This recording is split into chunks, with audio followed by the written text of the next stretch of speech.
Hello, YouTube family. Good to see you guys. Hey, I accidentally hit the go live. So hopefully we will see you guys hopping on soon. Where am I? What am I doing this morning? Let me just make sure everything is set and on. All right.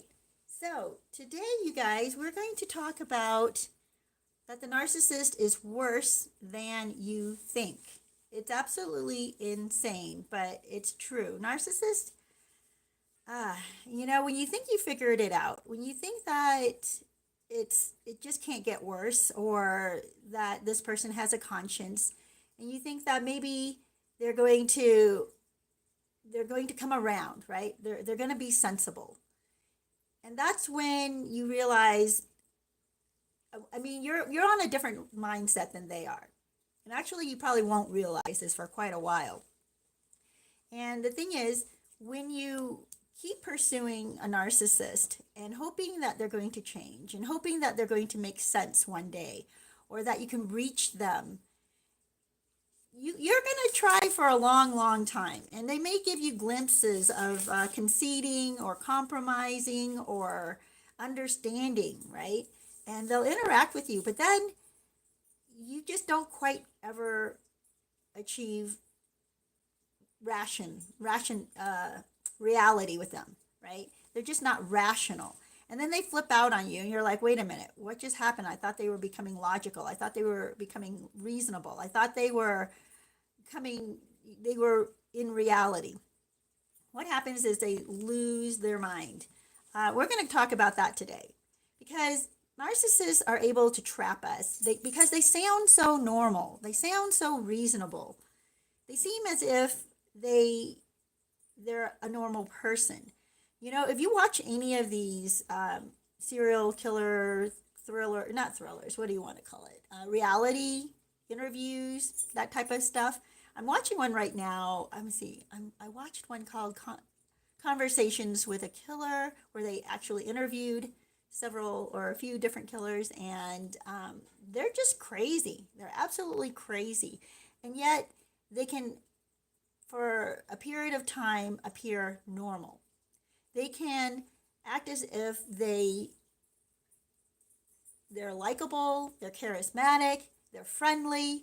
And I have seen this over and over again with people and the reason why we don't survive in this world with them, or in their world, is because we cannot, we can't live in this fantasy, bizarre, crazy town that they live in, because the rules are constantly changing. They change what is good and what is bad. They change what they want from you. You can never achieve, you can never make them happy, right? They'll set certain standards and goals and whatever. But then when you try to accommodate their rules or their requirements, they'll change those on you. So we're going to talk a little bit about that as well today. The worst thing that I have seen about narcissists, though, is that they have this switch that they turn on and off. And you think, when they turn it on and they're happy and they're easygoing and they're likable, you think, oh my gosh, this is going to work. This is going to be great, because they turn on the best things that they've learned from other people. They've learned how to behave. They've learned how to be a good person. They've learned how to be interactive. Oh my gosh, I'm watching this show right now. Let me think. It's called, oh yeah, Married at First Sight. I think it's called The Knot or something like that. Good morning, you guys. Glad to see you hopping on. Dave and Phoenix, good to see you. So what happens in this show is, I'm watching these couples, and I'm only partway through. What am I on? Episode 13 or something like that. If you guys want to catch up and watch this, at first you're thinking, you're rooting for them. You're hoping things are going to work out. But then they start to show cracks. And there are a couple of different couples in there that I have problems with, but there's one particular one, and you'll recognize it right away when you see him. He's completely obsessed with his hair. He's completely obsessed with the way he looks. He thinks that he's, immensely attractive. And to me, he's looking uglier and uglier every episode I watch. This is the narcissist. However, you're going to see him turn on the charm though. And he captures, so they get married. Let me start over. So they get married without even seeing each other. They get matched up by professionals, right? Psychologist and I don't know, social person or pastor. I don't even know what their titles are. These three um, experts. They match up these people to get married. They get married at first sight. The day they meet is the day they get married, and they the, they have to work. Supposedly they have a background that's supposed to make their relationship work, and if they're honest with the experts, it should work. And what you're going to see is a narcissist is not honest. They want to believe the best of themselves, whether it's real or not. There's another couple where there's a guy who does this, and whether he's just exaggerating or he's just flat out lying, his wife is not certain of. But to me, it seems like he's just flat out lying. He's living in some fantasy world that he's created for himself. This is not the hair guy, so this is the other guy. Actually, there might be, I'm trying to think if there's a third person that I'm not sure of. But these two, huge red flags. I don't think that the second guy I'm talking about right now, who's exaggerating everything, is necessarily a narcissist. He definitely has emotional issues where he doesn't seem to be able to tell the truth. I mean, I'm not quite sure what creates a person to be like that, where no matter what, they'll exaggerate and lie. It's insane to me. But in his mind, he does act like a narcissist in that he twists things in his head to believe that what he's saying is true. So if he believes what he's saying is true, then to him it's true, even though it's a complete lie. For instance, he was telling his wife that he got this job as a principal while they were on their honeymoon, right? So they get married, and then they take some pictures, and then the next morning they meet their in-laws one-on-one, well, without the spouse, and get to know the other side of the family a little bit, and then they go on their honeymoon. So once they get to their honeymoon, you think, oh, it's one of those reality shows where they're just going to sleep around, and I'm glad to say that it's not that for the most part, right? It's not really that. They're actually people who are thinking, most of them are thinking they want to be married. They're tired of being alone. They want to find their right person. They've dated around. They're not meeting their soulmate or whatever they're looking for in the traditional way. So they do this experiment. So they go on the honeymoon, and then things, are supposed to be pretty exciting on a honeymoon because you're in a fantasy world there. You don't have bills to pay. You have maid service for your room. You have room service if you want, meals delivered to your room. You get to go out on the dime of the show. Like, you don't have to spend any of your money. So they don't have any worries. They can just focus on who they are with each other. But that is not reality, you guys. Reality is paying the bills and going to work and coming home tired and having to get up early in the morning and taking care of the home. You can't just dump stuff and expect a maid to come in and take care of it. You're going to have to take care of it. So these couples are thrown together immediately, and now they have to show who they are with each other. But there's this one guy who in his head, he believes what he's saying is the truth, so therefore it is. And let me get back to this. So he tells his wife that he, during the honeymoon, that he just got this job offer, a promotion at his current place of employment, the school that he works at, and they're giving him, he gets to be an assistant principal or something like that. When they get back from the honeymoon, he tells her, well, he was supposed to start the job on Monday, and instead of starting the job, he tells her suddenly, well, I turned it down because it wasn't exactly what I wanted. All these red flags are coming up at this point. I mean, it's ridiculous that a narcissist can tell you a flat out lie and then expect that you will believe it. So he's telling her that the day he's supposed to start, he decided not to go in because he's turning it down. Who does that, right? Who does that? And second of all, What do you mean it's not what you expected it to be? You didn't even show up to work there. So how do you know what it's supposed to be? He says the terms have changed.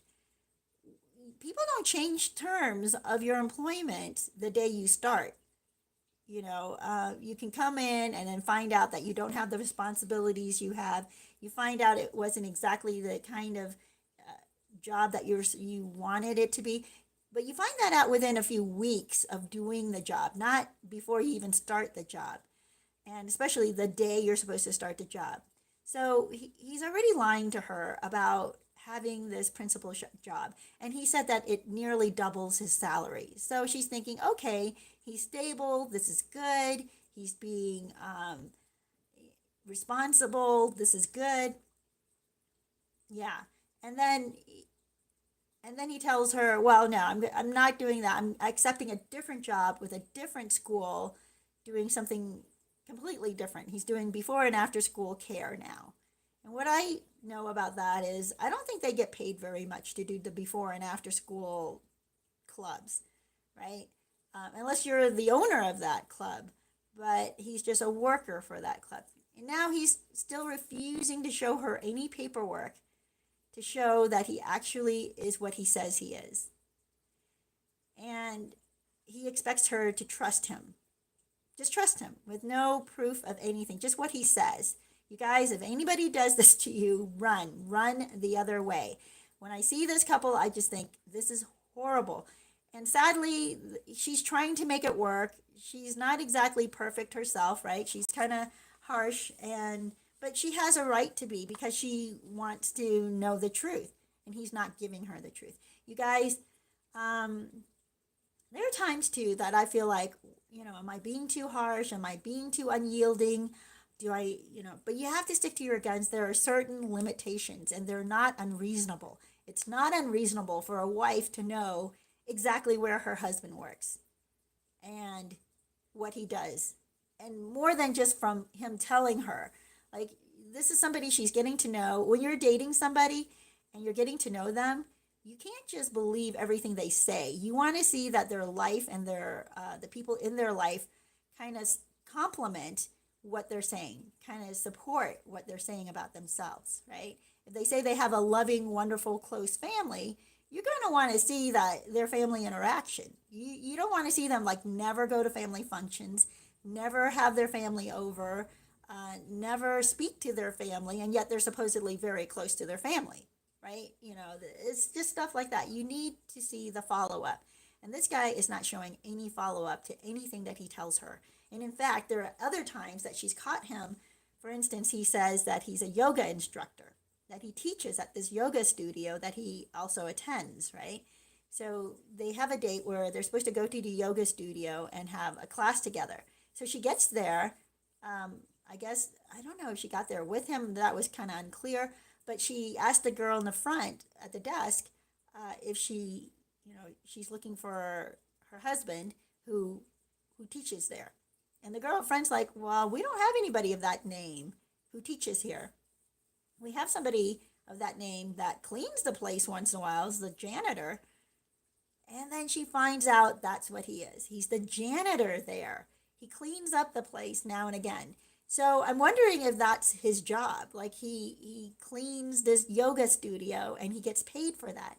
And then he insists that once in a while, like once a month, when an instructor doesn't show up or for whatever reason, then he'll take over the class. So he's taught. That is different than teaching, leading somebody to believe that you're an instructor there. And this is the way narcissists think. They feel like, well, I taught there. I taught at least one class there, so therefore I teach there. And then he goes on to tell his wife, I teach at this yoga studio. You guys, in a narcissist brain, they think that they're not lying. They actually think that this is the truth. And they cannot understand when you question it. They think then that you're attacking them if you should dare question that they actually work there. And she did. She questioned. She said to him, you told me that you're an instructor there. I talked to the people there, and they don't know who you are. And, I mean, they do know you, but they know you as the janitor. They don't know you as a person who instructs there. can you just tell me that you don't really instruct there? He goes, well, when I think what happened is one time they needed him to maybe lead the class, and maybe he even just took over and led the class without telling people that the instructor didn't show up. It's just crazy to me how narcissists place themselves on this higher level of authority and power, and they take on this title even though it's not their title.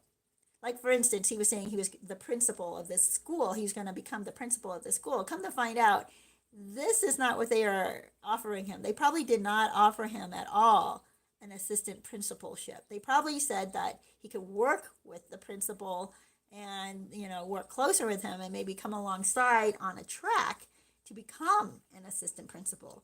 And here he is, looking at the assistant principal's salary and assuming that he's going to get paid this. Narcissists will hear what they want to hear. And then they'll accuse you of what they thought they heard, and they accuse you of a contract they thought they had with you. The narcissists are absolutely insane like this. And I'm not saying this guy in particular is a narcissist, but he's a liar. He's a liar, and he lives inside of a fantasy world where everything that he interprets is good for him, like puts him in a good light. And he wants to interpret that way, and he wants everybody else to interpret things the way he does. That's not how life works. And if you ever get caught up with somebody who's doing that to you, run as far as you can from that. This is not just a dreamer who wants, to set high goals and achieve them, and even has, someone who has goals and wants to achieve them will actually have steps on how to get there. They actually make progress. They investigate. They find out what it takes. They talk to people who've arrived there, or people even on their way in that direction. If you want to learn how to climb a mountain, you're not going to just say, okay, I'm just going to go to Walmart and get some boots and a hiking stick and some shorts and go for a hike and climb this mountain. I mean, you're going to set yourself up for a disaster.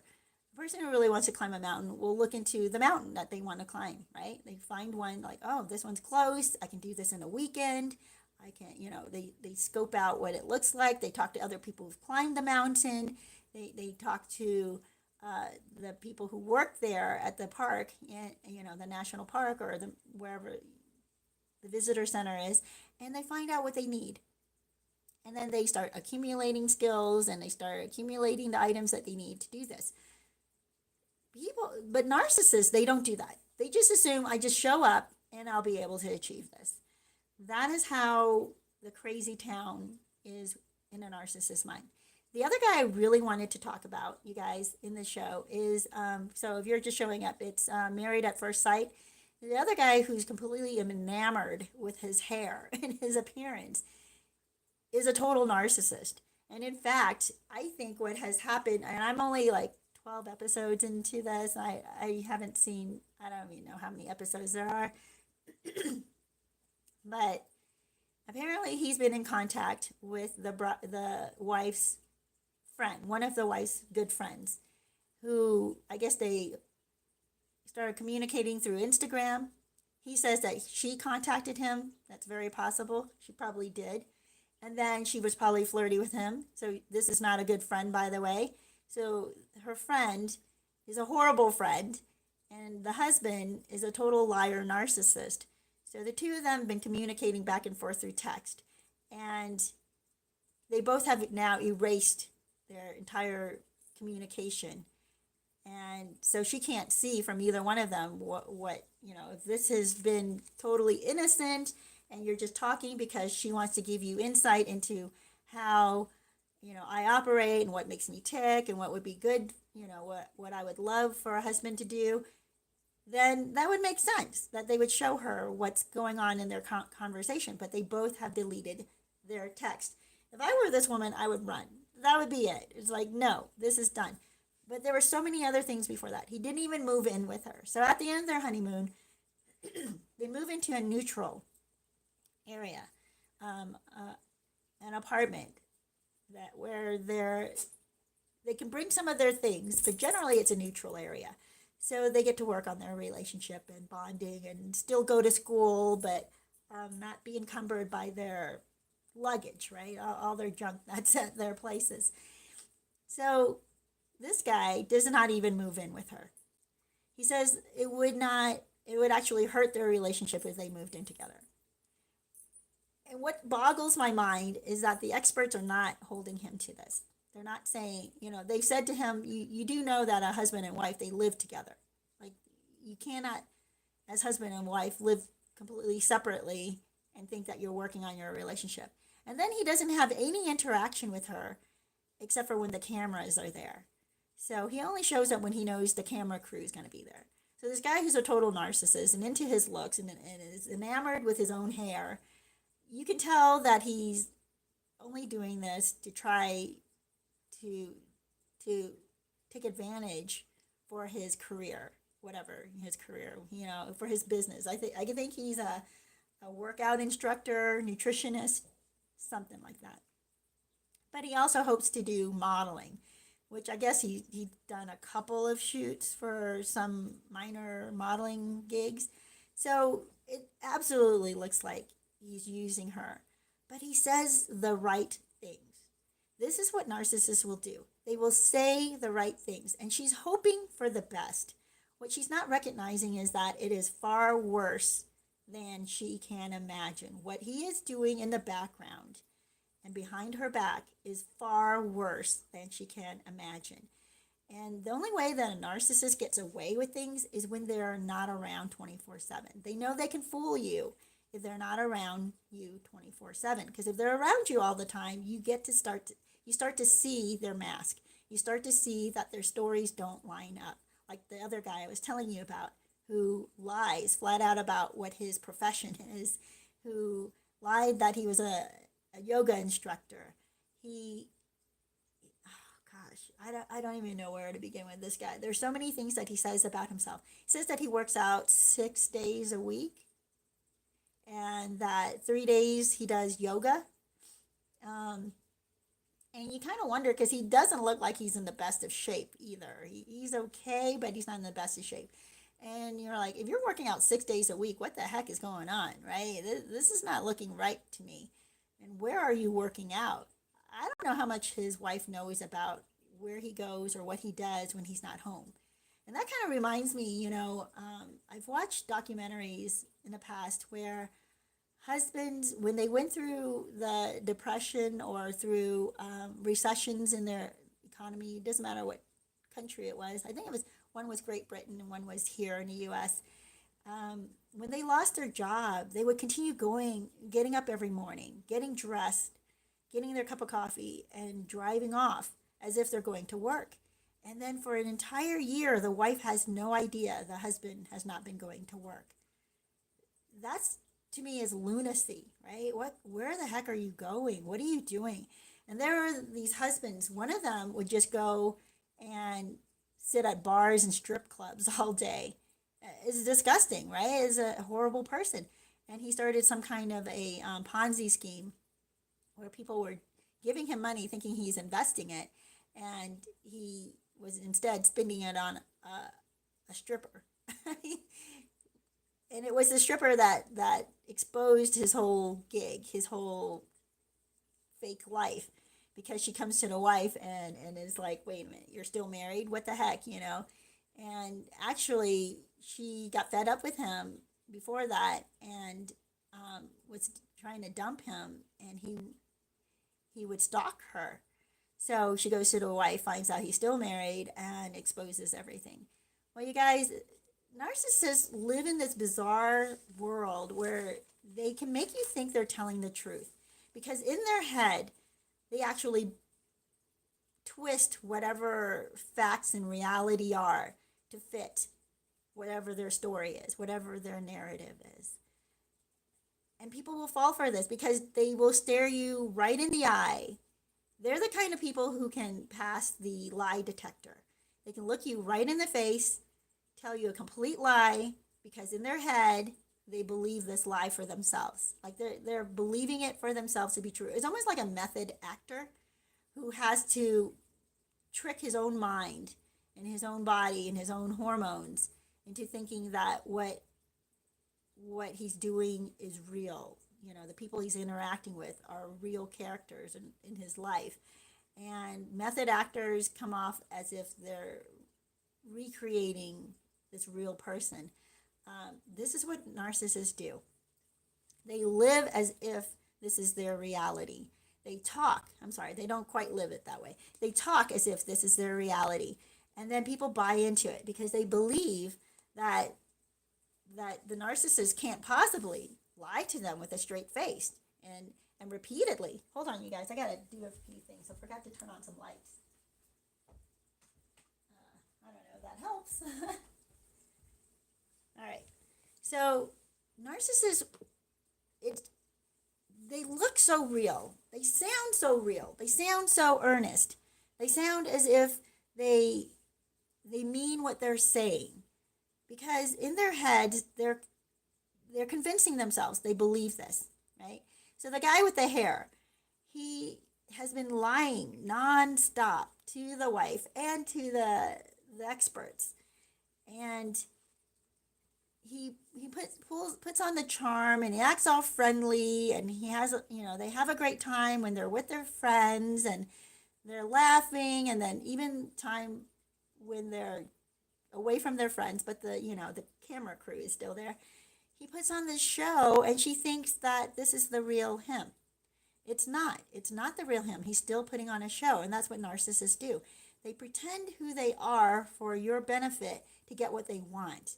And then once they get that, they're done.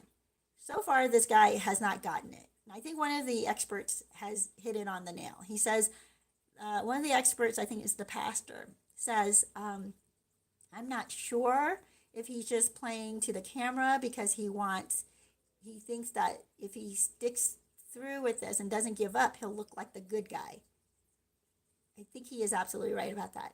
So this narcissist thinks that I just have to act nice and everything in front of the camera and not get upset and put on this whole show of what a nice and fun guy I am, but he refuses to live with her. You can see that he doesn't want to interact with her. He slipped, his mask slipped the night of their honeymoon, I guess, where he tells her, I'm not attracted to you.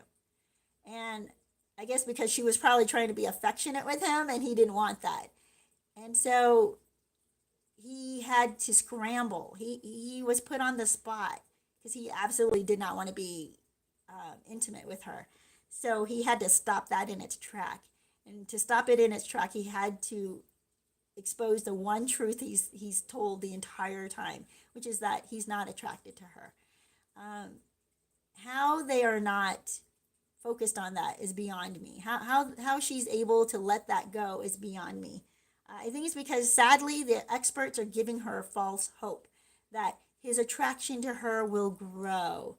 And it's like, well, how is it growing when he's not spending time with her? How is it growing when he's only there when the cameras are on? You guys, this is a total dream setup, I think, for a narcissist, because they're getting the attention that they want. They're getting a camera crew that's paying attention to them, that's bringing them things, that's around them, that's interacting with them. And the camera crew is there when the cameras aren't running, they're actually very personable and friendly with the characters that are there, right? So he's enjoying all of this attention. And in the meantime, he's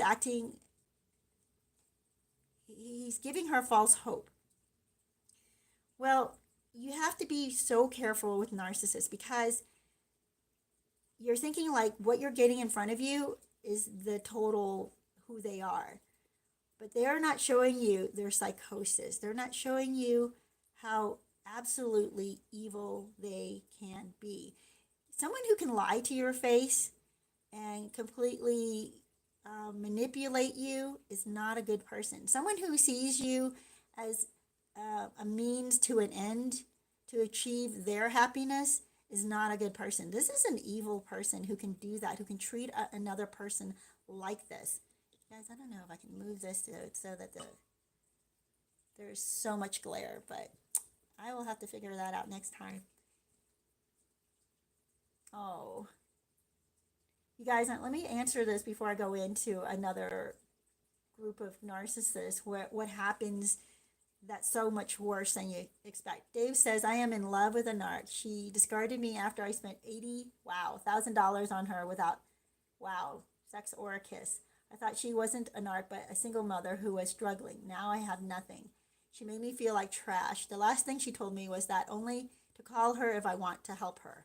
I feel so used. She also told me that I was miserable. Wow. Dave, if you're still on, I'm sorry that I hadn't responded to this. The messages on my phone disappear, and I forgot to set up my computer to watch the messages scroll up. You know, this is exactly what I'm talking about. They are so evil. They catfish people, right? What has happened, Dave, I'm sorry to say, is that you've been catfished. And I've seen this happen before too, where they act just like this guy with the hair. They turn on just enough to keep you interested.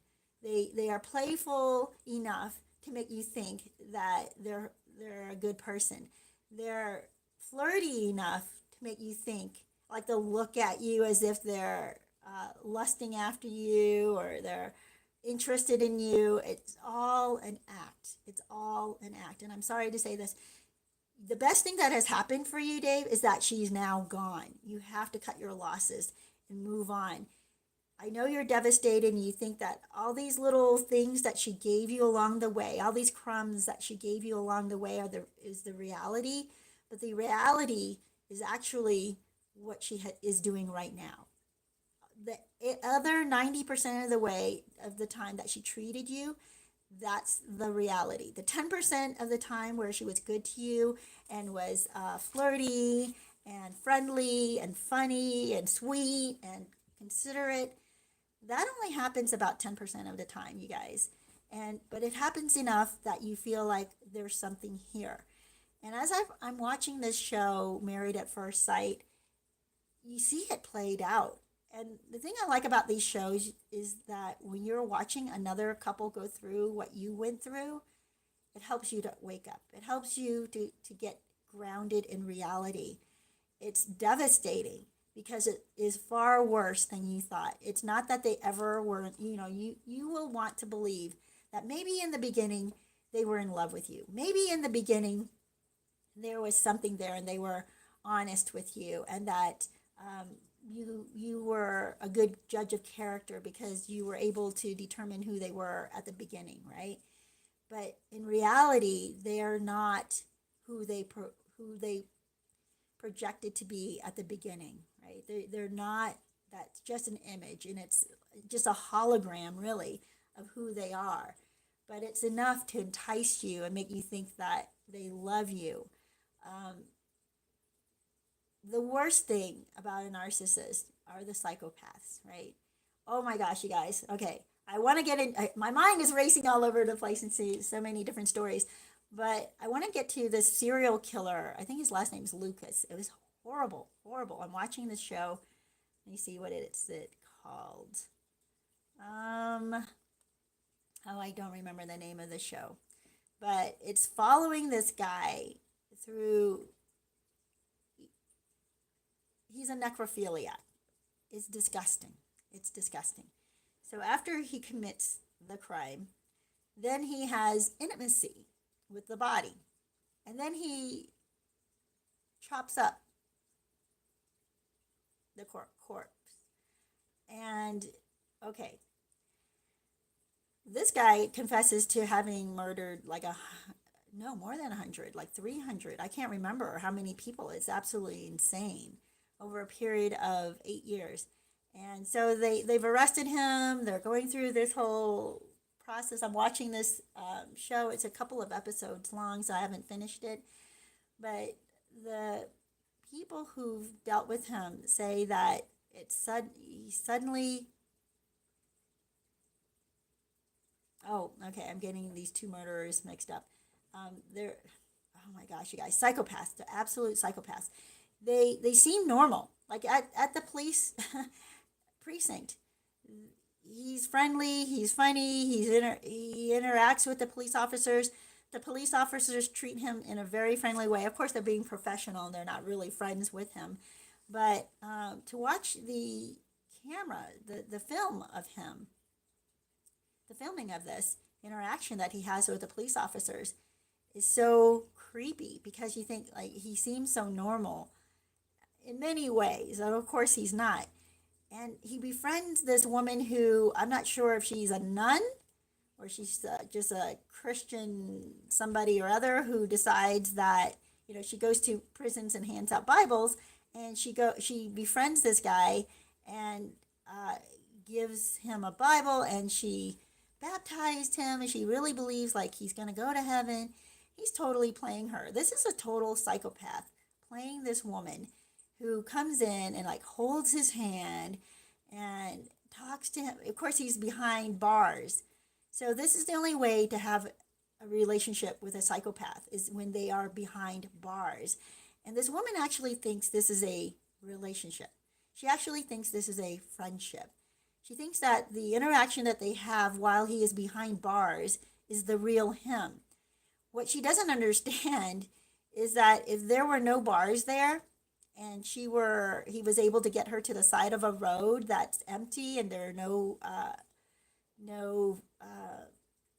I want to say viewers, but witnesses around, he would do to her what he has done to the other 300 women.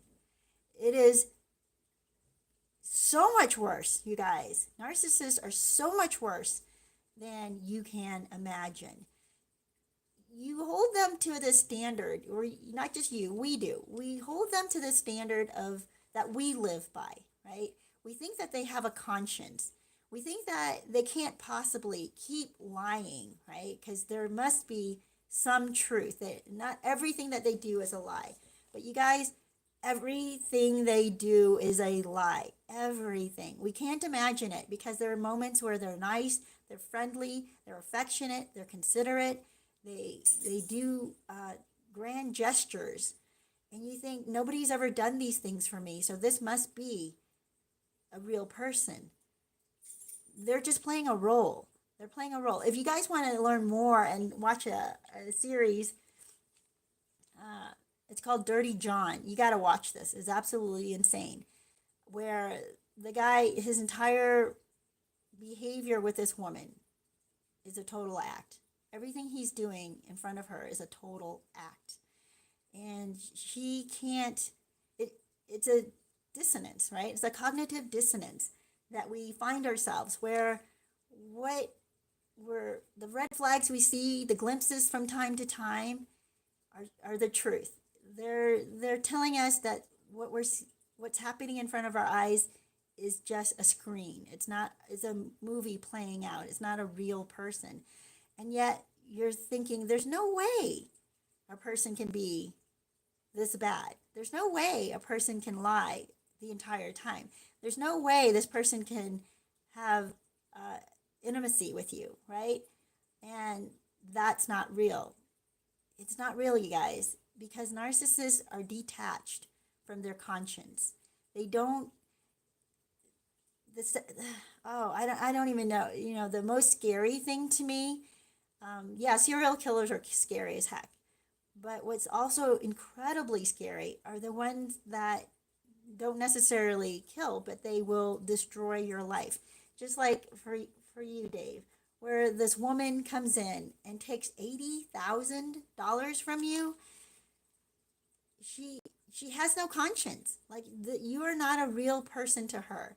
You're just a character within this movie that she's created that provides a source of income or sustenance for her. She doesn't see you as a person with a real beating heart, with real thoughts, with real desires, with real wants and needs. She only sees herself as the star of the movie, and everything and everybody else is a supporting actor, supporting character to their movie. It is so much worse, you guys. I know I'm maybe even talking to people who are saying, no, this can't possibly be. This is not true. I am seeing this over and over again, especially or maybe not just especially, but most of the time right now I'm seeing it with politicians because I'm getting politically involved. I'm seeing these politicians who act just like the narcissist, and people who are unaware, like most of us, right? Who interact with them actually believe that they're good people, actually believe that when they say something to us, they mean what they say. I just had another event that I went to where we got to meet a bunch of candidates, but the people I was talking to have been involved for, I guess, in and out of the political scene, uh, you know, more than the average voter. Let's say that, okay? They don't just watch commercials and then that's all they know of the candidates. They actually meet the candidates. They actually interact with the candidates. They go to events that the candidates are at. Um, so I'm talking to this one person that I've known for about 10 years, and he's trying to convince me that no, he doesn't trust certain candidates that we're talking about, the establishment candidates. He's like, yeah, I don't trust them, but I think they're really nice. I think that they're good people. I'm like, okay, if they're good people, why wouldn't you trust them? Right? Here's the dissonance, you guys. When we want to believe the best, when we cannot imagine someone is actually as bad as they are showing you to be, they have shown to you that they are untrustworthy. They've shown to you that they use people. They've shown to you that they lie, cheat, and steal. But when you interact with them, they're pleasant as anything. They look at you, they engage with you, they're present, they act as if, I mean, the thing about narcissists is they can be extremely present and not distracted. Because you know why? They're focused on their prey. When a predator is is focused on their prey, it seems like, oh, they're paying such good attention, such close attention. They're listening to everything you're saying. Hold on, you guys. Had to get a sip of my coffee. That is just predatory. Narcissists are predatory. And we take it as if, we interpret their attention, though, as if it's they're enthralled with you, or they're interested in you, or they're being considerate. We take it, we put meaning to their attention to you, to us, as if it's a good thing. But actually, they're watching you. They're watching me. They're watching to see what we say so that later on they can play that. So that later on they can use that. Oh my goodness, you guys. So good to see you guys hopping on. BB Scott's been a while. Says, who is the God of this world? He has his many minions. Cluster B are people that are given over to the Lord of Lies. Yes! Oh my gosh, you guys. And Free Spirit, good to see you. Yeah, right? Hold on, you guys. I'm just reading some of these comments. Oh, basically, all politicians are sociopaths or psychopaths. So what BB Scott says. You know what? The ones that are, yes, I mean, there are people who are now getting into it and starting to run because of the disaster that our world has become. They're tired of it, so they're trying to dethrone these psychopaths from their political, whatever you want to, positions. There are people out there who are trying to expose the truth, so God bless them. They don't even call themselves politicians. They're like, I'm not a politician. I'm running for these offices, or this particular office, and I've met some really good people, and this is why I am involved now, because so many people are awake to the sociopath tactics. They're awake to the lies and the criminal activity that has been taking place for decades, you guys, if not longer, possibly over 100 years. Actually, I know it's more than possible, but it's not the same characters, of course, who are here 100 years later. They're just grooming the next replacement for them. And I am watching this happen on a smaller scale in my town where the sociopaths are grooming the next crazy psychopaths to take their place. And this is where some people will say a narcissist is born this way. And I think some narcissists are groomed this way because some of these people who are coming on, they want to believe the narcissist, they want to believe the psychopath, they want to believe the politician who suddenly has taken a great interest in them, who's brought them into the fold of criminals that are running your town. They are training them to continue the contracts, by the way. This is why they do it. They groom these people to, let me back up a little bit. Maybe you guys can see these fish. They like to go up to the top when I'm here because they think they're going to get fed. Aha, there we go. So they act as if they're interested in the people they're grooming, right? And then the people that they're grooming can't see this. They can't believe that this politician is a terrible person, is a liar, is a cheater. This politician who suddenly has taken such interest in them, who is showing them the ropes and teaching them the ways, right? How to do things, and then telling them that those who are telling the truth are the liars. Remember, narcissists, good is bad, bad is good, up is down, down is up. A lie is the truth, and the truth is a lie. This is how they live. That is what they live by. And their unsuspecting prey can't believe it, cannot believe that a person can be completely this bad and invite them over for dinner, meet their family, meet their spouses, meet their kids. They think that the politician that they are dealing with is a real person behaving as a good stand-up person, right? As an honorable, responsible, and yet they see the town falling apart around them. They see like hundreds of millions of dollars being spent, and the town is not, like, where's this money going? The politician doesn't want an audit, doesn't want to tell you where the money is actually going. You guys, I don't even know where to begin with all of this. I want to be as absolutely direct with you as I can, but it's stupid censorship that goes on. I have to dance around the way I say things, which is so freaking frustrating. So right there is telling you that the narcissists are controlling everything when you have to watch how you say something. But then you see the other side. They're able to say whatever they want, whenever they want, and smear whoever they want, anytime, and they're not censored. But if we should tell the truth, then we get censored. If we should point out who these politicians are and speak their name, we get censored. But they can smear and speak the names of people who are trying to expose them and say that those people are liars. For instance, Tina Peters, look her up. But you're going to have to dig because the things that are allowed out in the narrative right now are all smearing her. So just look up that name, Tina Peters. You will find out the truth, and you guys will have to dig for that one. Go to alternate sites. Go to Rumble and look her up. Go to Telegram and look her up. Go to Signal, look her up.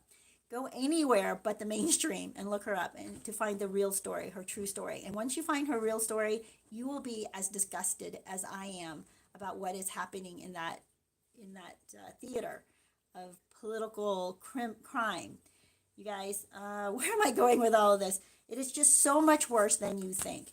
And people can't imagine. They just can't imagine that the narcissist that's in their life is a complete liar and has no redeeming character. They because we're empathetic. We're sympathetic. We have emotions. We care about people. So we can't imagine somebody who has no conscience. Somebody who everything they say and everything they do is a total lie. We cannot imagine that. We think that there must be some authentic emotion coming from them because we think, well, we've seen them very happy, we've seen them very sad, or we've seen them very distraught, we've seen them crushed, We've seen them, with the rug pulled out from under them, like when they lose their job or when they're, on their they're on their last penny. They have no more to their name. They're desperate. They need from you, but you'll see them also turn, like when you say something and push a certain button that you accidentally push, by the way. You mentioned something that they didn't expect you to see. They thought they covered their real self completely. And then when you point this out, they will flip the heck out. You will see some bizarre cloud come over their eyes as if now they are detached from their body. This is their real state. That's the scary part, you guys. That is their real state when they are detached from their body. And then they don't even see you as a person. You might as well be a lamp. You're nothing. So they can treat you whatever way they want. And people have said when they saw their narcissist ex turn like this, it was like they were possessed by something else. You guys, it is so much worse than you can imagine. Their reality is not reality. Their reality is a fantasy that they have to keep alive. And if they cannot keep it alive because, for one, you're pointing out that it doesn't exist. Like for this one guy who says he's a principal or gonna be an assistant principal, but then he wasn't, and then he's throwing his wife one lie after another. He's not really a yoga instructor. He doesn't really make the kind of money that he says he makes because he's not going to show her. He's telling her that he makes a certain amount of money. Now, if he's comfortable enough telling her how much money he makes, why can't he show her his pay stub, right? What's the question here? So she's convinced herself. This is what people do, though, sadly, and you have to watch yourself. She's convinced herself that this is normal. She's convinced herself that, he doesn't want to show her the pay stub because, there are things that she doesn't want to show him either. There's some certain things that are private and you're not ready to share with somebody yet until you know them better. Well, he's already told her how much he makes.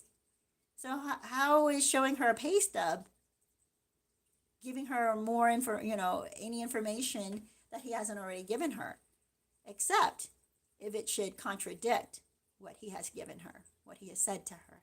You guys, do not compromise reality and what your sense of right and wrong is to fit the narcissist psychosis. If you do that, you will lose yourself. You will lose this $80,000 like Dave was talking about at the beginning. Dave, I am so sorry that you went through that. This is why I do this channel, because I want you guys to recognize that the narcissist is far worse than you ever imagined. I mean, if you think about what Dave went through, say, $20,000 into it. He's thinking, this is weird. How come I keep giving her more and more money and she's so sweet to me when she wants to be, and she's flirty with me when she wants to be, and she's giving me hope that we're going to be intimate one day, and she's acting like, and she tells me like she thinks about me when she's in bed. She has phone sex maybe even with me, and I'm just making this up, Dave. I don't know what you guys have gone through, but I know this has happened to other couples. And this happens with the guy too, by the way. And she'll, tell me that he can't live without me. And she's desperate without me. And she has these emotional breakdowns where she's crying, and she looks like, it looks like I'm the only one that she would ever go to. So $20,000 in.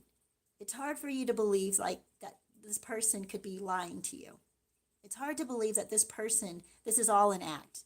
It's hard to believe that this person is not attracted to you at all, even though she keeps telling you how attracted she is to you and how much she can't, wait until you guys get married, and she's just saving herself because she's making this commitment to her new God or whatever her new religion is. And her newfound set of morals, right? And You're like, and by the way, I'm not for jumping into bed anyway, but I'm not for like giving somebody twenty to $80,000 while they're lying to you. And it's hard to know that they're lying to you because you cannot imagine that someone with any conscience, with blood flowing through their veins, could do this. But what we're seeing right now, if you look around, there are people who are killing people with a certain medication, and I'm not, I can't say it. Isn't that sickening that we still can't say this 2 years down the road? And there are side effects, you guys. There are side effects to this thing. There are young people now who are having heart issues, 16 to 24-year-olds.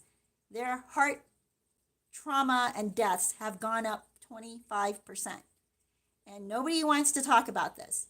Nobody wants to say, and let me tell you, people who are pushing this and knowing this, in our minds, we cannot imagine that they're doing it on purpose, right? In our minds, we cannot imagine that someone is rolling this out on purpose, knowing the devastation that's happening. So what do?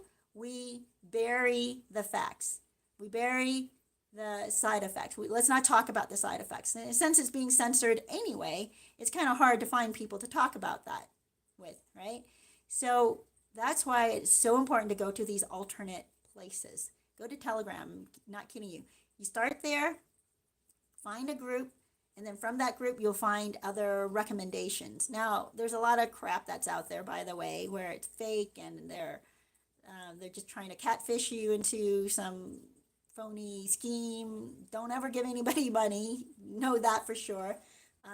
But they'll recommend to you certain books to read that will open your eyes. Oh, here's a book that will open your eyes. Over the counter natural cures. Sounds pretty good, right? Like, sounds pretty normal. Over the counter natural cures. I forget the name of the guy who wrote it. Oh, I wish I could remember it. I read it probably 3 or 4 years ago now. And this is a guy who used to work for a big pharmaceutical company, and he no longer works for them. And what he reveals in his book is eye-opening. Start there, because once you start reading that, you'll find other people who will recommend other things, other books, other groups. You will get plugged into the truth. But back to, we just can't believe that people would do this on purpose. But when you read books like this, another thing that's going on right now, you guys, is called The Truth About Cancer. Watch that series, The Truth About Cancer. It's they have smeared the couple that started this. It's an enterprise now, really, because more and more people are waking up. More and more people are watching this. They have a series that just started last night, and it's about the truth about propaganda. So get signed up for that. Go to their website, get signed up for it. You don't have to buy anything. It's free, but it's only, let me see. They release it, and it's free for 24 hours, and there are 8 episodes. So every night for the next 8 nights, starting last night, they will release these episodes, and then you watch it. So we watched the first one last night, and if you're brand new to what's going on, I guess watch it from the beginning. If you're like me and you've been watching what's going on and you're pretty sure, you're like, well, none of this is new. The first hour of it is kind of like, very innocuous, very soft, very, I don't know, not hard hitting, let's say. Maybe it's hard hitting for someone who's not awake at all. So the second half of it, they really start to get into it. Now, tonight's episode, I think, is going to be even more. And every episode after this is going to be like, you are in the trenches now. You are down that rabbit hole. So I would recommend watching that if you want to know how bad a narcissist can be. It is so much worse than you ever imagine. So much worse. But when you walk outside and you look at your neighbors, and you're interacting with people, your coworkers, you're thinking, well, it's not so bad. Everything seems pretty normal. But you know what happened in Nazi Germany? It seemed pretty normal until it wasn't, right? It seemed pretty normal when they were getting put into these ghettos, when they were being corralled up and told they have to move to a different location and close up their shops and now live within these they're called ghettos. Now we call the ghettos like a broken down, poor area, but that's where the word ghetto came from, is when they corralled the Jews and put them into these makeshift neighborhoods and crammed them into tiny little apartments and took their houses, took their shops, took their possessions. Seemed pretty normal, I guess, right? And it didn't happen all at once. It happened little by little by little. First, they weren't allowed to hold teaching jobs. Then they weren't allowed to go to certain stores or interact in certain areas. Then they weren't allowed to have their stores open. They couldn't have their stores. They had to. Then they weren't allowed to. Oh yeah, was it to hold certain job positions? Then they had to actually abandon their homes and go live in this ghetto apartment neighborhood. And then they were corralled up on a train, on boxcars, to be taken to quote unquote safer places because they're at war. Then they were told, there is no food, there isn't. You guys, normal. I don't even know what to tell you. Go back to when I was talking about the woman who is trying to tell herself now that this is normal. This is normal, that her husband doesn't want to share his paycheck, like show her his paycheck, so that she can see, like, okay, he says he makes this much money, he shows me the paycheck, we're good, right? But now she's convinced herself that it's normal that he tells her how much he makes, but he doesn't want to show her his paycheck. Like, how the heck is that normal? That's not normal, you guys. She's convinced herself.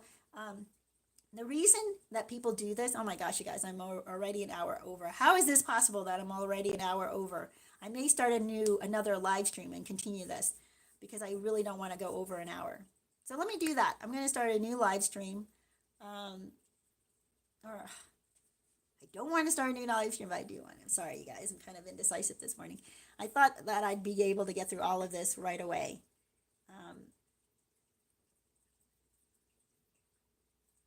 Wow.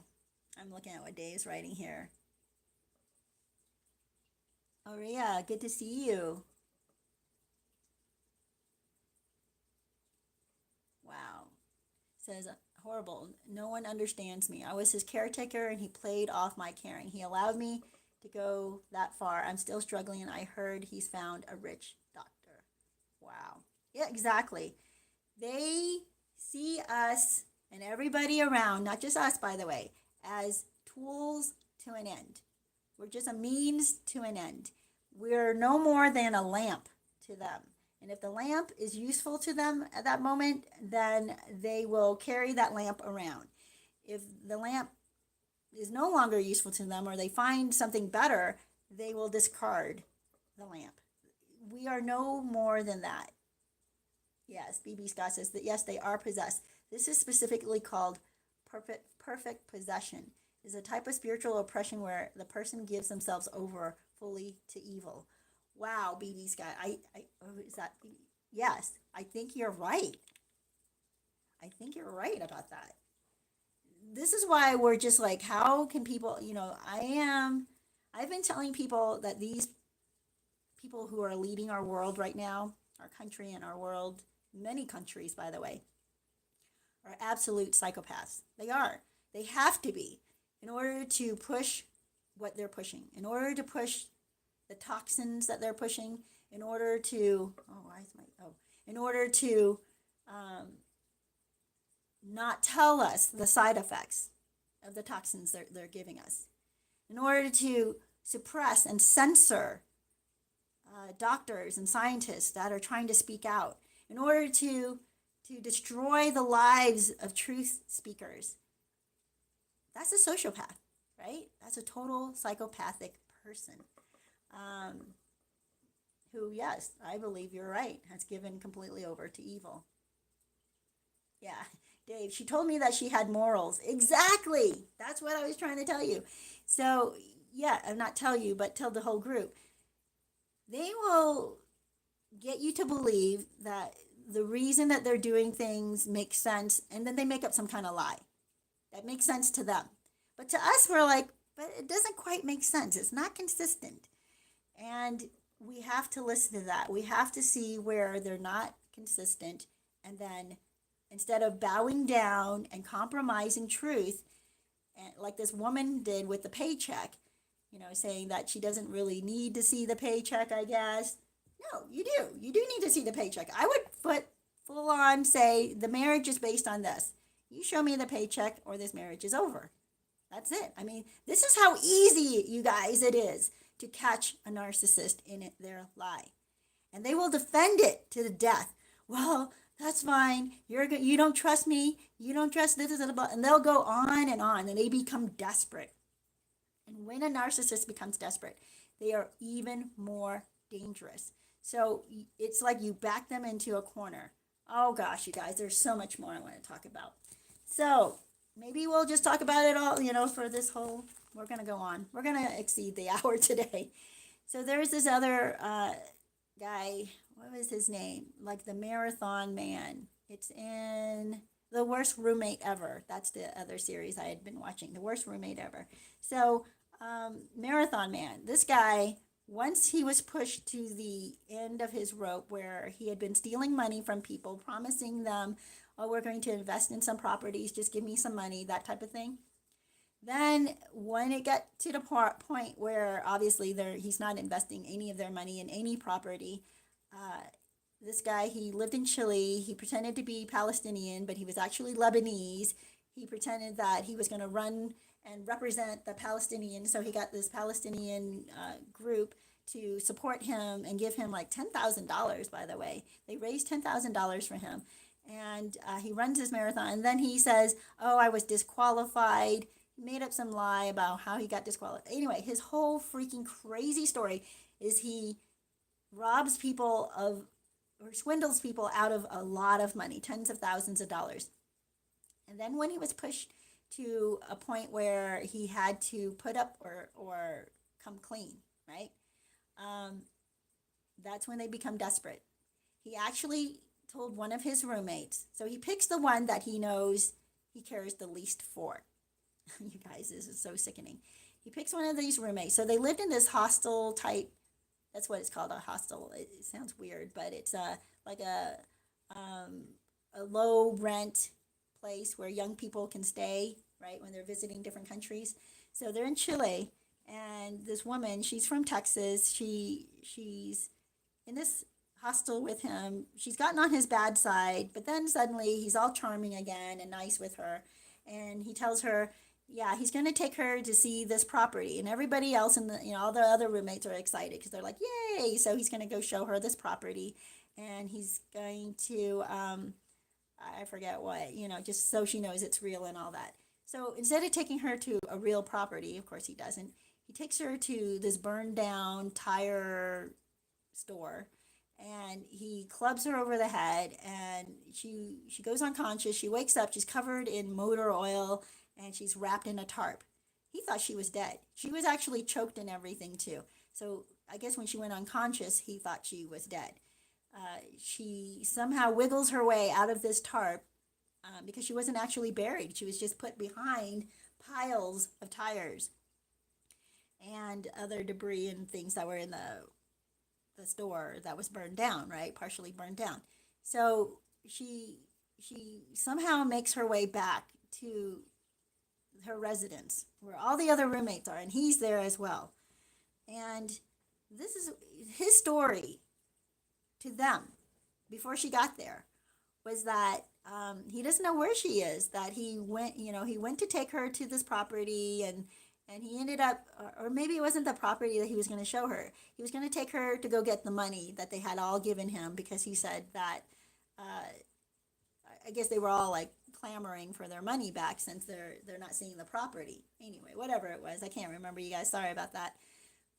He tells her that he gave her all the money that they had given him, and now she's disappeared, and he hopes she's okay. So now he's going to portray it as if she's run off with their money. This is when a narcissist is pushed into a corner and they have to put up what they've been saying. Like, it's come to the end.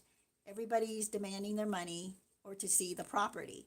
and there's no property. So he can't show them a property because once they get there, they'll realize there is no property. And the property manager or the real estate person is going to be like, no, I have no down payment. So he can't do that. So what's the next best thing? He's going to pretend that he gave the money to one of the other roommates and then kill that roommate and then say, oh, that roommate must have taken off with all your money. When a narcissist is desperate and has been cornered like that, nothing is off the table for them. They will murder. It is absolutely insane. It's absolutely disgusting and horrible. You guys, so this guy is still out there. He's running around. He's under a new name. Find out. Do not get caught up with people. And he's so personable. He's so charming. And he knows how to play people. Because like I said, when a predator marks a prey, they are going to be all in for that prey. And the prey thinks that this attention that they're getting is charming and sweet and considerate, and no one's ever treated them this way because you're the prey. So the reality of it, and it's very horrid, absolutely horrid, is that the narcissist does not see you or me or any of us as people worthy of life. Now, I want you to know that you are worthy, that you are so much more worthy than any narcissist out there. You and I are the kind of people who make this world a good world. Did you hear that? You and I are the kind of people who make this world a good world. So whatever you do, don't allow what the narcissist has done to you, no matter how traumatic it was, to steal your life, any more of your life, okay? They may have taken part of your life from the past. It's okay now. You are away from them. You have a clean start. Imagine it's if you were caught in a snare and you could not get out of that snare and you knew that if you stayed, you would perish. Now that you're out of it, it doesn't matter what happened in that snare. You are out of it. You now have a life. You now have more in front of you than you ever imagined. You guys, this is the good news. The good news is once you get out of there, you're going to have the opportunity to chance to meet other people like you and I.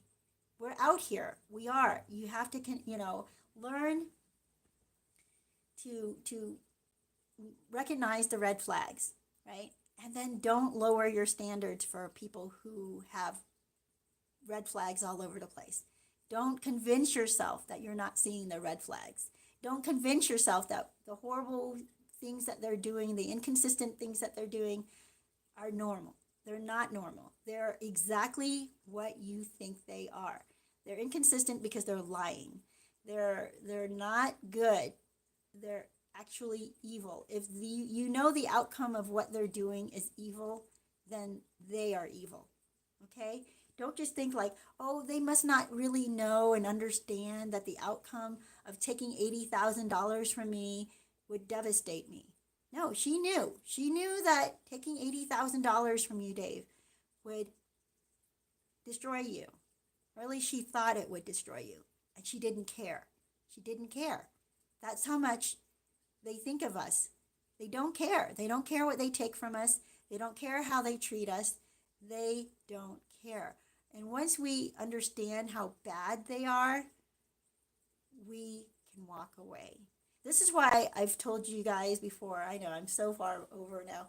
I'm going to leave you guys with something that you can actually do to get over them. And that is to make a list. Make a list of all the crap they put you through. Make a list of all the times they lied to you and then you caught them in the lie. Make a list of that.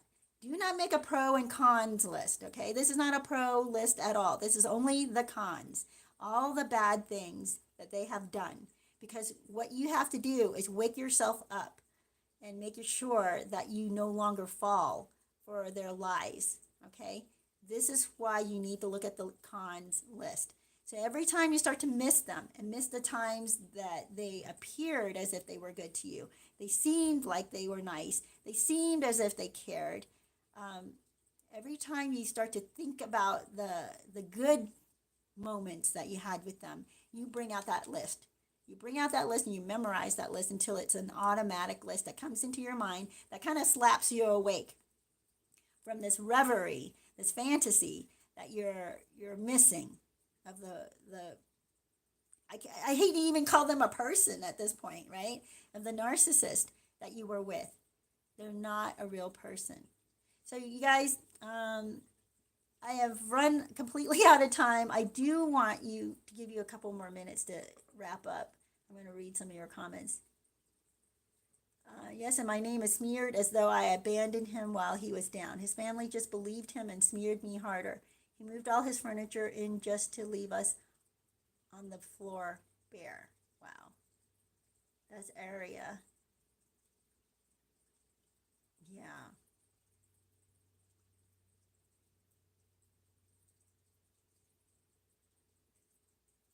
Yeah, Dave, they take everything from us.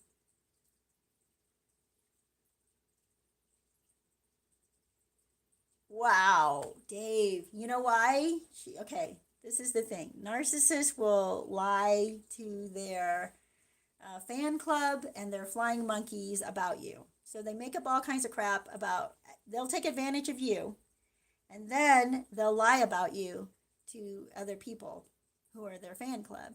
And then their fan club will attack you. Their flying monkeys will attack you. This is why you need to just cut everything and make a list of this, that she has done all of this. She, can you imagine what she must have said to her mom? It's not going to be the truth. I can tell you that right now. Whatever she said to her mom is not the truth of what you are. She had to make you out to be some kind of a monster for her mom to call you that.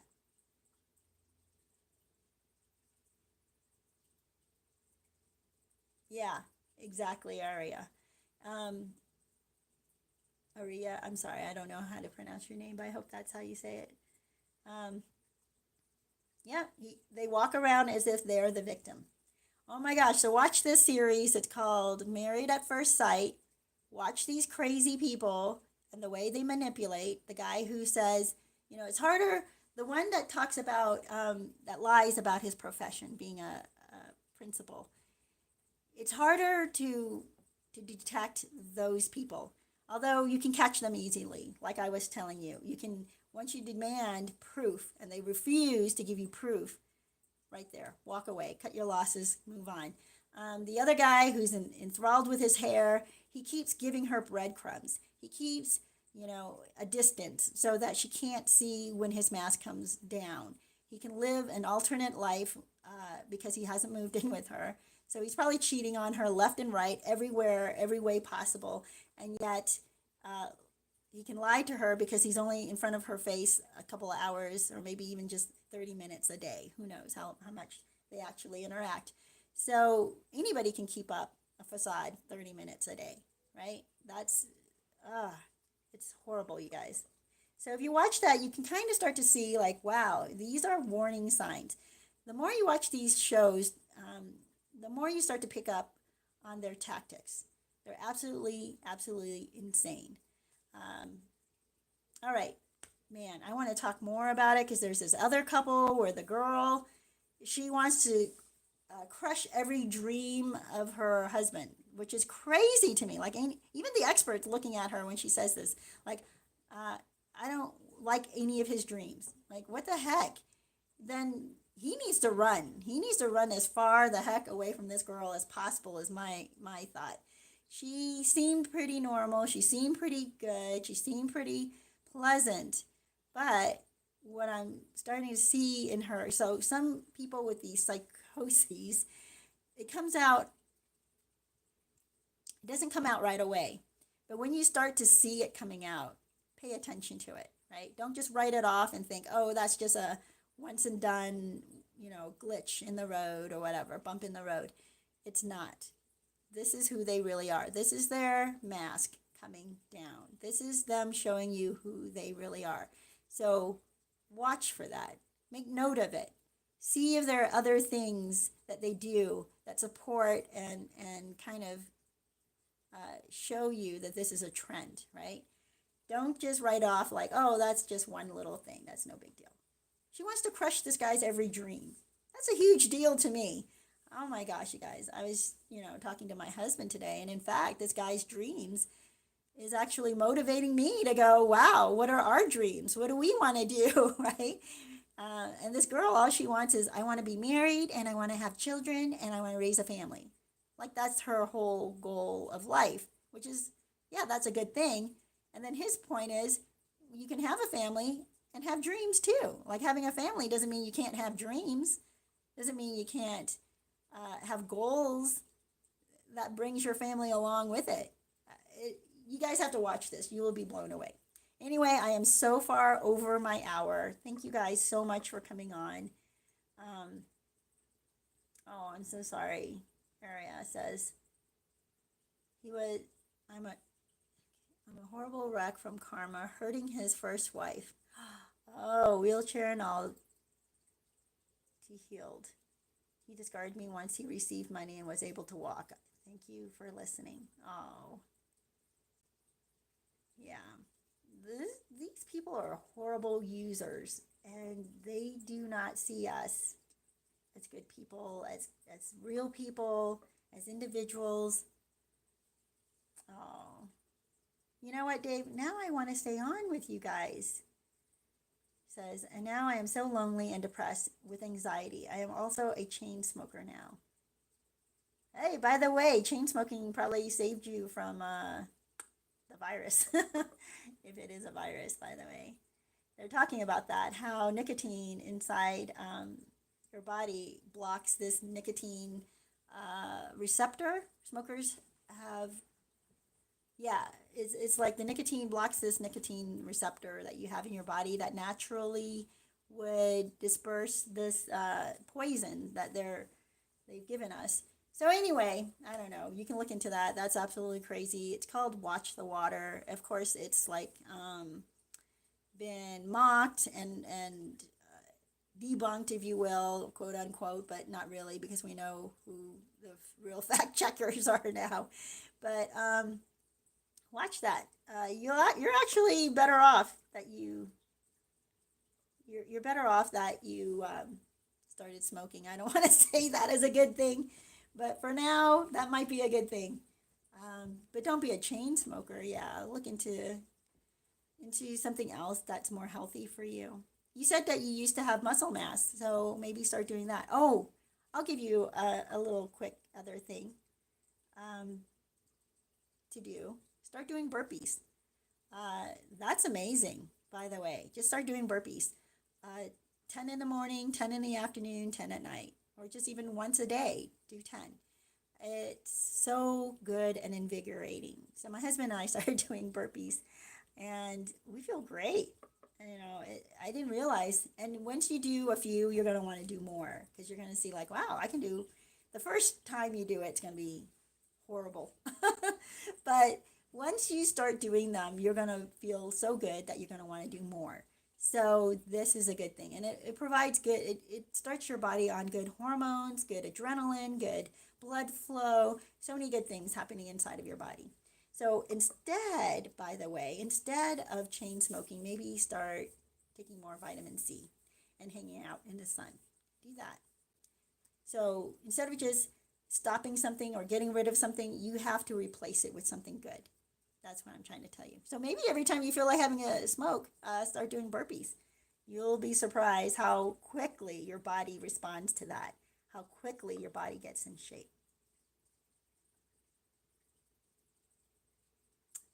Yeah, I'm just reading here. Thank you, Free Spirit, for encouraging Dave and Ariel.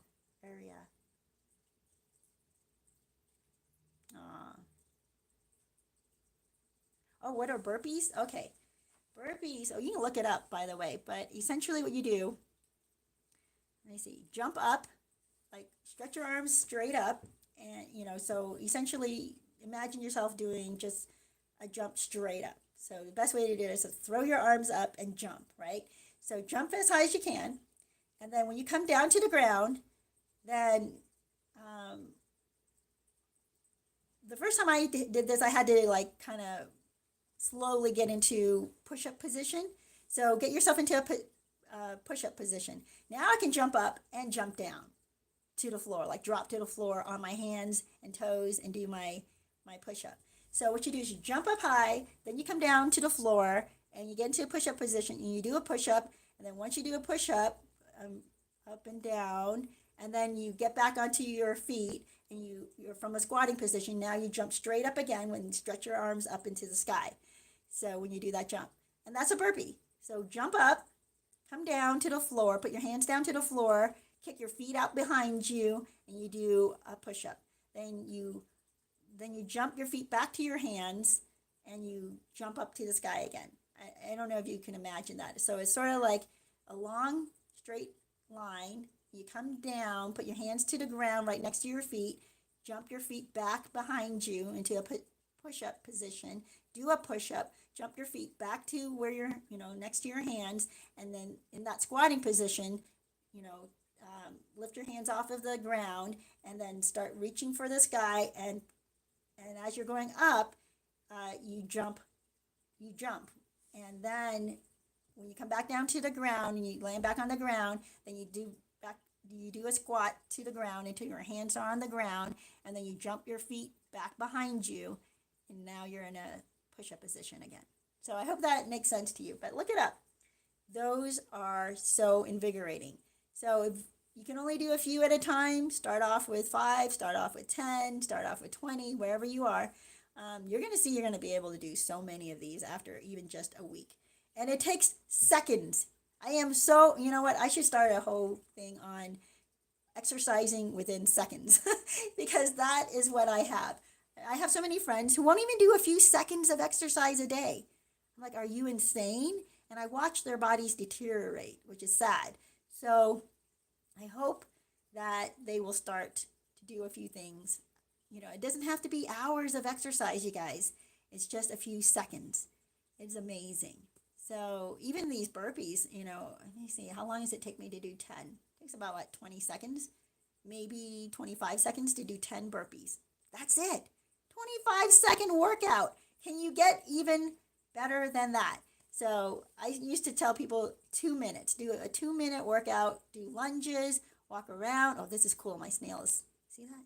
He just let go. Now he's floating down. So funny. So, yeah, snails do that. This is a good snail. That's Gary, the snail, by the way. Love him. He's a good tank cleaner. He's my most active snail. I have 3 in there. The other 2, they look different. One striped and one has a white pointy tip. Anyway, so you guys, that is all I want to share with you today. Dave, I'm so glad that you're here. Write some comments to me in the back or on this video, and I will comment back and forth with you. Yeah, so if you want to keep the conversation going. So thanks you guys for watching. Go ahead and subscribe. Give me a thumbs up. Share this with other people, or also watch a commercial once in a while. That really helps this channel. I appreciate you guys coming on here, and let's continue this conversation. I really would love to do this more than once a week. I'm trying to figure out where in my schedule I'm able to fit this in more than once a week so that we can continue to have this group. Yeah, I would like that too, Dave. So glad that you're here. If you want more conversation or to keep the conversation going, go ahead and comment. I also, let me see. Yeah, it's easiest if you do it on the newest video. All right. Well, you guys, God bless you. Remember that you are worth it. Nothing is over. Just jumpstart yourself. You can do this. If I can do this, you can do this. You guys, there's so much ahead for you. There's so much good things for you.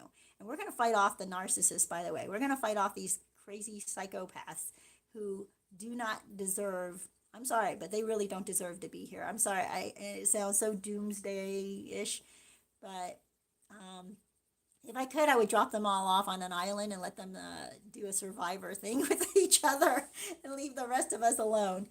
But it's okay. We can live in this world and control it and take over. And there's so many good people that are stepping up right now. Get plugged in politically. I would suggest that. Find out who your real grassroots people are. If they're the establishment people who've been pushing for the same junk and who are lying about what's been going on around you, go watch 2000 Mules. If they don't even suggest that you go watch that, um, they're the bad guys. Okay, they're the bad guys. Bad guys do not want you to pay attention to the truth, do not want to admit to the truth. They want to avoid the truth. So anyone who's been avoiding the truth, they're the bad guys. And it's far worse than you think. It really is. It's far worse. Because if they can do that to you, imagine what kind of person it takes to do that, right? All right. So, you guys, blessings to you. Have a great week, and I will see you soon.